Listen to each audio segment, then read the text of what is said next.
At the bottom of the world, where civilization ends and nature reigns supreme, lies a land that time forgot. A realm so vast, so untamed that even today, most of it remains unexplored.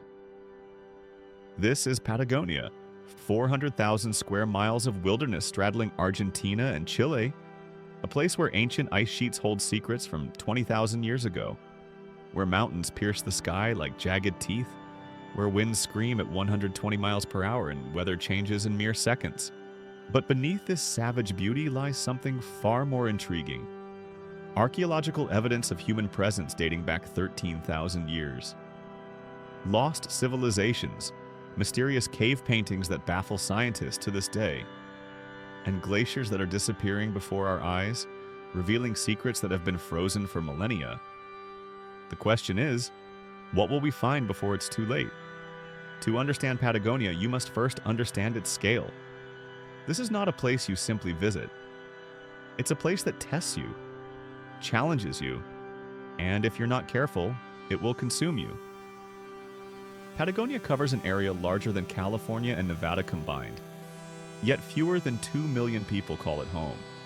That's a population density of just 5 people per square mile. For comparison, New York City has 27,000 people per square mile. But why? Why is this land at the edge of South America so impossibly empty? The answer lies 20,000 years ago. During the last glacial maximum, a massive ice sheets up to a mile thick covered Patagonia. These weren't just glaciers. They were continent-carving monsters that sculpted every mountain, every valley, every lake you see today.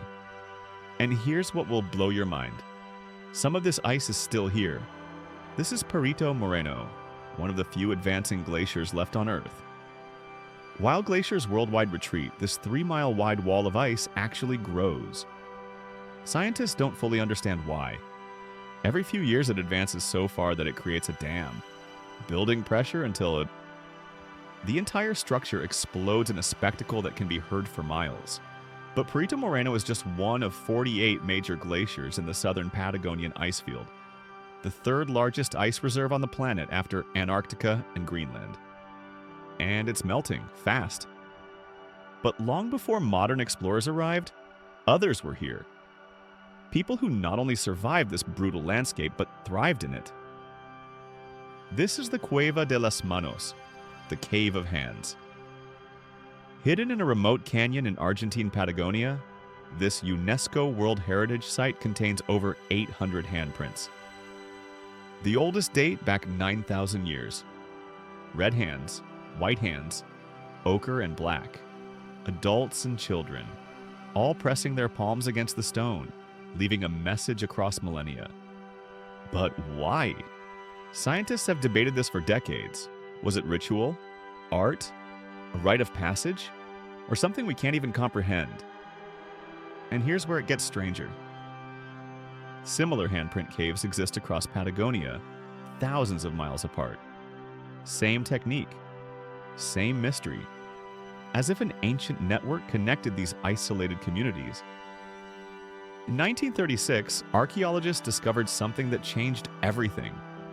Near Punta Arenas, Chile, they found the Mylodon Cave, and inside perfectly preserved remains of a giant ground sloth.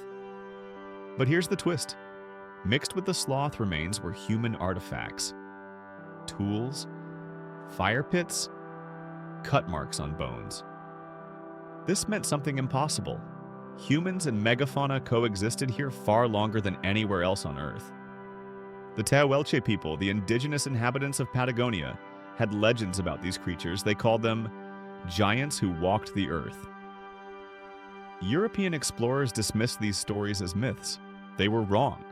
Since then, we've found evidence of massive ground sloths, saber-toothed cats, giant armadillos and terror birds, 10-foot-tall carnivorous birds with skulls the size of horses, all extinct, all within the timeline of human habitation. If you're as fascinated by this ancient mystery as we are, hit that like button and let us know in the comments what you think happened to Patagonia's megafauna. Was it climate change, human hunting, or something else? For thousands of years, Patagonia remained isolated. unknown, a rumor whispered among sailors. Then in 1520, everything changed. Ferdinand Magellan became the first European to set foot in Patagonia, and what he claimed to have found would spark a legend that lasted for centuries: giants. According to Magellan's chronicler, they encountered people so tall that our heads scarcely reached to their waists. He called them Patagones, the big feet. For 300 years, maps of South America featured warnings: here be giants. Was it true? Were there really giants in Patagonia? Partially.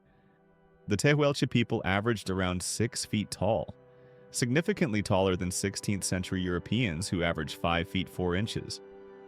To malnourished sailors who'd been at sea for months, they must have seemed enormous. But the legend persisted, drawing explorers, adventurers, and fortune seekers for centuries. What followed was tragedy. From the 1870s to the 1900s, European settlers orchestrated what can only be described as genocide. The indigenous population of Patagonia, estimated at 10,000, was reduced to a few hundred. Those who survived faced forced assimilation, displacement, and the complete destruction of their way of life. Today, their descendants work to preserve what remains of their culture, their stories, their connection to this land that stretches back 13,000 years. And because they understood something we're only now beginning to grasp, Patagonia isn't a place to conquer. It's a place to respect. Rising from the ice fields like fangs of stone, the mountains of Patagonia represent some of the most challenging climbing on Earth. This is Torres del Paine, 3 granite towers that shoot 8,500 feet into the sky. Their name means towers of blue, but there's nothing peaceful about them. Patagonia sits at the convergence of Pacific and Atlantic weather systems, creating some of the most violent and unpredictable conditions on the planet. Climbers face 100+ miles per hour winds, temperatures that swing 40 degrees in an hour, and storms that appear without warning. The first successful ascent of the Central Tower wasn't achieved until 1963. The North Tower resisted all attempts until 1976. Why are these mountains so difficult? The answer lies in their creation. Unlike most mountains formed by gradual tectonic uplift, Patagonia's peaks are intrusions, massive bubbles of granite magma that punched through the Earth's crust 12 million years ago. Then glaciers carved them into the vertical nightmares we see today. But nothing compares to Cerro Torre. Standing at 10,262 feet, Cerro Torre is considered by many to be the most difficult mountain to climb in the world. Not the tallest, not the deadliest, but the hardest. Its summit mushrooms with rime ice, formed when wind-driven clouds freeze instantly on contact. This creates overhangs of ice that can collapse without warning. In 1959, Italian climber Cesare Maestri claimed the first ascent, but he had no photographs. His climbing partner had died, and his description of the route didn't match the mountain. For 50 years, the climbing community debated, did he really summit? Or was it the greatest lie in mountaineering history? In 2012, climbers found evidence suggesting Maestri never made it higher than halfway. The mountain keeps its secrets. If these mountains give you chills, subscribe and hit that notification bell. We're exploring the world's most extreme and mysterious locations every week. But time is running out for Patagonia's ice. Since 1960, the southern Patagonian ice field has lost approximately 20% of its mass. Glaciers that took 20,000 years to form are disappearing in decades. In 2019, scientists made a disturbing discovery. Using ground-penetrating radar on the Hielo Patagónico Sur, they found something trapped in the ice organic material. Forests. Entire ecosystems perfectly preserved from thousands of years ago. As the ice melts, it's revealing a Patagonia we've never seen. A warmer, greener version from before the last ice age. But it's also revealing something else. In 2020, glaciologists discovered what they're calling biological hotspots. Areas where microorganisms have survived, frozen in time for millennia. Some of these organisms don't match anything in our modern databases, They're essentially aliens from Earth's distant past. But here's what keeps scientists awake at night. These glaciers aren't just historical records, they're climate regulators. They feed the rivers, stabilize temperatures, and support ecosystems across two countries. As they vanish, so does water for millions of people downstream. Agricultural regions dry up. Wildlife migrations shift. Entire ecosystems collapse. And there's no stopping it. Current projections suggest that by 2100, up to 80% of Patagonian glaciers could be gone. But understanding what we're losing is the first step in protecting what remains. Patagonia stands today as it has for millennia. Untamed, unforgiving, and undeniably magnificent. It's a place where human history stretches back 13,000 years, yet 90% remains unexplored. Where ice holds secrets we're only beginning to uncover. Where mountains challenge the very definition of impossible. The indigenous peoples understood something profound. This land doesn't belong to us. We belong to it. Today, efforts to preserve Patagonia are gaining momentum. National parks expand. Rewilding projects reintroduce native species, and slowly the balance begins to restore. But the clock is ticking. Every year, a little more ice melts. A little more history washes away.